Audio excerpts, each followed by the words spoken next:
رضاوند چه پاسی داد احسان آیصفی. حالا ضد حمله علیپور تک به تک، علیپور و دروازه و گل برای پرسپولیس.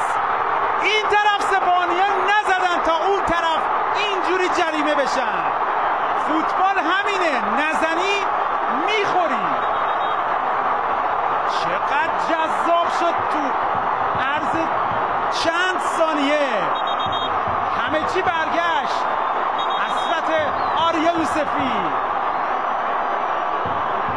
علیپور رکورد خودش رو بهترم میکنه، بهترین گلزن حال حاضر تقابلای سپاهان پرسپولیس که داره بازی میکنه. ششمین گل خودش رو هم میزنه تو این مسابقه. عین تقابلایی که تو شهریور ماه بود.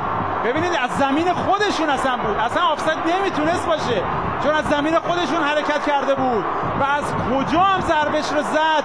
سید حسین حسینی میخکوب شد و دروازه سپاهان باز شد. زاویه عالی داشت توپ علیپور.